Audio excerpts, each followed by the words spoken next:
வணக்கம். நான் உங்கள் ஜெயா. இன்றைக்கி இந்த வீடியோவில் ஊல் சோயிங்கா எழுதின to my first white hairs இந்த போயமுடைய சம்மரியை பார்க்கலாம் வாங்க. இந்த போயமில் ஊல் சோயிங்கா முதல்ல அவர் தலையில் வந்து இந்த நரமுடியை பார்த்தோன்னே அவருக்கு ஏற்பட்ட அதிர்ச்சியும் அதுக்கு பின்னாடி அவரோட மனசில் இருந்த அந்த எண்ண ஓட்டங்களை பற்றியும் தான் இங்கே எழுதியிருக்காரு. அவர் என்ன சொல்கிறாருன்னா, என்னோடய தலை எப்படித்தம்மா இருக்கும், அப்படியே கருன்னு இருக்கும். அதுவும் வந்து அடர்த்தியான முடி எனக்கு.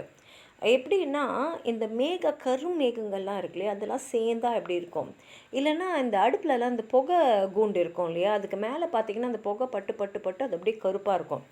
அதுலேயும் இந்த புகை கூண்டு வந்து நரகத்தில் இருந்தால் நரகமே இருளாக இருக்கும். அந்த இருளில் ஒரு புகை கூண்டு இருந்தால் அது எப்படி இருக்கும், அந்த மாதிரி இருக்கும். ஆனால் இப்போ திடீர்னு பார்க்குறேன், அப்படியே எனக்கு அதிர்ச்சியாக இருக்குது. என் தலையில் வந்து அங்கங்கே வெள்ளை முடி இருக்குது. ஏன்னா இந்த வெள்ளை முடிங்கெல்லாம் அவருக்கு ரொம்ப ஆச்சரியம். இதுக்கு முன்னாடி அவர் பார்க்கல, திடீர்னு அவர் பார்க்குறாரு. எப்படி இந்த மழை பெஞ்ச உடனே இந்த சோளக்கதிரெலாம் அப்படியே எழுந்து நிற்கும், அது அப்படியே நமக்கு அப்போ தான் அது கண்ணுக்கே தெரியும். அந்த மாதிரி இவர் தலையில் திடீர்னு பார்த்தா அந்த 3 வெள்ளை முடி இருக்குது. அப்படியே நிற்குது, நல்லா வெள்ளையாக பால் மாதிரி, அப்படியே மெலிசா. ஏன்னா வந்து முடி வந்து மெலிசாக தானே இருக்கும். அப்படியே அந்த இது சவுக்கு மாதிரி விஸ்பியாக இருக்குது.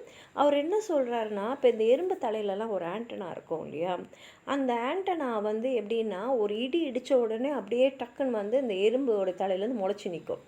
அந்த மாதிரி. இல்லைனா வந்து இந்த வெயிலில் வந்து இந்த எறும்புங்கள்லாம் இந்த கிரிக்கெட்ஸை பார்த்துடுச்சுன்னா, ஏன்னா கிரிக்கெட் எப்போதுமே எறும்பு கூண்டுலேருந்து இருக்கிற அது சேர்த்து வச்சதெல்லாம் எடுத்து சாப்பிட்றோம். அதனால் அந்த கிரிக்கெட்ஸை பார்த்த உடனே ஒரு இதுவாக அதிர்ச்சியில் வந்து அந்த எறும்போட தலையில் அந்த ஆண்டனா எப்படி வந்து நிற்குமோ அந்த மாதிரி நிற்குது அப்படின்றாரு. ஆனால் அதே சமயத்தில் அவர் என்ன சொல்கிறாருன்னா, இந்த 3 வெள்ளை முடியும் எனக்கு ஒரு செய்தியை சொல்லுது.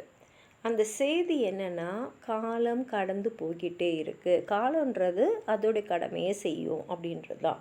இவர் என்ன பண்ணியிருக்காருன்னா, அந்த 3 முடியை எடுத்து அதை ஒரு பூதக்கான கீழே வச்சு அதை வந்து ஸ்டடி பண்ணியிருக்காரு.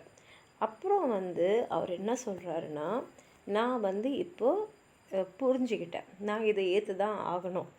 ஏன்னா வந்து இந்த 3 முடிங்களும் ஒரு தூதுவர் மாதிரி, ஒரு மெசஞ்சர் மாதிரி. அவங்க அந்த 3 முடி எனக்கு என்ன சொல்லுதுன்னா, உனக்கு வயசாகிக்கிட்டே வருது, நீ அந்த வயசான அந்த வயசுக்கு போய் சேர போகிற அப்படின்றது. ஏன்னா இன்னும் கொஞ்சம் நாளில் பார்த்திங்கன்னா இப்போ 3 முடி தான் இருக்குது, அதுக்கப்புறம் தலை முழுக்கவே வந்து வெள்ளை முடியாக ஆகிடும். இதை வந்து நான் எதையுமே செய்ய முடியாது. அதனால் நான் வந்து என்ன முடிவு பண்ணியிருக்கேன்னா, இந்த வயோதிகத்தை நான் மனசார ஏற்றுக்கணும். ஏன்னா வந்து வேறு வழி இல்லை. அதே மாதிரி என் தோல்வி, அந்த காலத்துக்கிட்ட நம்ம தோற்று தான் ஆகணும். ஏன்னா வயதுன்றது எல்லாருக்குமே வரும், மூப்புன்றது எல்லாருக்குமே தான் இருக்குது. ஆனால் இதுக்கப்புறம் இன்னொன்று இருக்குது. வயதாகிட்டப்புறம் அடுத்து வரப்போகுது இறப்பு. அந்த இறப்பு வந்து அந்த நிரந்தர தூக்கத்தையும் நான் மனசார ஏற்றுக்கணுன்ற முடிவுக்கு நான் வந்துட்டேன் அப்படின்னு சொல்லி இந்த கவிதையை முடிச்சிருக்காரு. வாங்க இந்த போயமை படித்து பார்க்கலாம். ஹர்சியூட் ஹெல் சிம்னி ஸ்பவுட்ஸ். சிம்னி ஸ்பவுட்ஸ்னால் இந்த அடுப்புக்கு மேலே இருக்கிற இந்த புகை கூண்டு. Black thunder throws confluence of coarse cold cloud fleas. அதாவது ஏற்கனவே இந்த புகை கூண்டே அவர் என்ன சொல்லியிருக்காருன்னா, நரகத்தில் இருக்கிற புகை கூண்டு மாதிரி கருப்பாக இருக்கும். அதுக்கப்புறம் இந்த கருப்பு மேக கூட்டங்கள்லாம் சேர்ந்து இருந்தால் அது எப்படி இருக்கும், அந்த மாதிரி இருக்கும். என்னென்னா மை ஹெட் சார், என் தலை தான் அப்படின்றாரு. ஸ்கார் ப்ரஷ்னால் இப்போ நம்ம தேய்ச்சி இது கழுவுறோம்ல, அந்த மாதிரி ஒரு ப்ரஷ் மாதிரி இருக்கும். இன் பிட்டுமென்னா நம்ம ரோட்டில் தார் போடுறோம்ல, அதில் சேர்க்குற ஒரு பொருள். தார் எவ்வளோ கருப்பாக இருக்கும் அந்த மாதிரி என் தலை இருக்கும். Past fossil beyond fingers of light. ஃபாசில்னால் இப்போ எப்பயோ இறந்த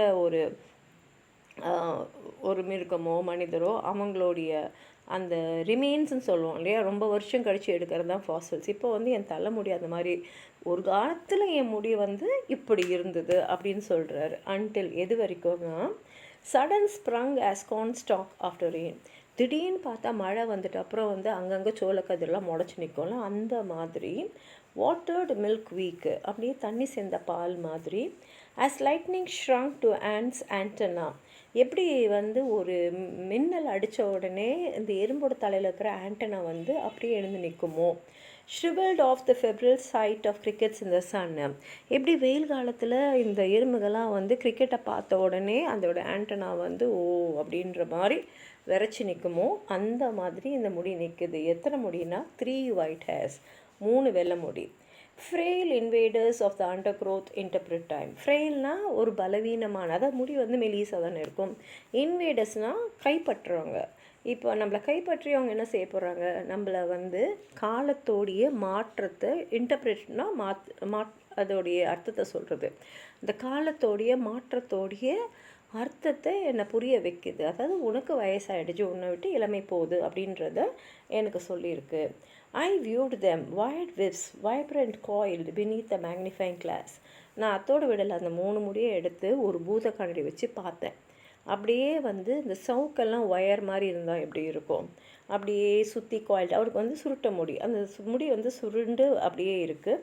மில்க் த்ரெட் ப்ரெசேஜஸ், அப்படியே வந்து பாலிலேயே முடி செஞ்சுருந்தா எப்படி இருக்கும் அந்த மாதிரி இருந்தது. Of the hoary face.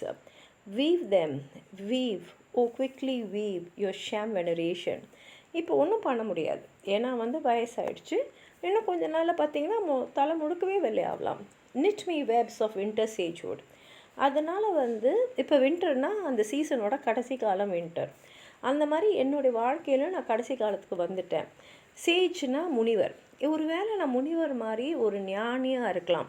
இப்போ மக்களும் வந்து வயசானவங்களுக்கும் ஒரு மரியாதை தருவாங்க இல்லையா, அது வந்து முனிவர்களுக்கு இன்னும் கூட அதிகமான மரியாதை இருக்கும். அந்த மாதிரி வந்து அந்த வயசுக்கு நான் வந்துட்டேன். நைட் கேப் அந்த ஃபங்காய்டு சீக்வென்ஸ் ஆஃப் அ க்ரௌன். இதுக்கப்புறம் வந்து எனக்கு வந்து ஒன்று தான், அந்த நிரந்தர தூக்கம், அந்த இறப்பு, அதையும் ஏற்றுக்கிறதுக்கு என் மனசு தயாராக இருக்குது அப்படின்னு சொல்லி இந்த கவிதையை முடிச்சிருக்காரு. உங்களுக்கு எதாவது சொல்லணும்னு நினச்சிங்கன்னா கீழே இருக்கிற கமெண்ட் பாக்ஸில் எழுதுங்க. இந்த வீடியோ லைக் பண்ணுங்கள், உங்கள் ஃப்ரெண்ட்ஸோடு ஷேர் பண்ணுங்கள். சப்ஸ்கிரைப் பண்ணாதவங்களாம் ப்ளீஸ் சப்ஸ்கிரைப் பண்ணி சப்போர்ட் பண்ணுங்கள். நன்றி.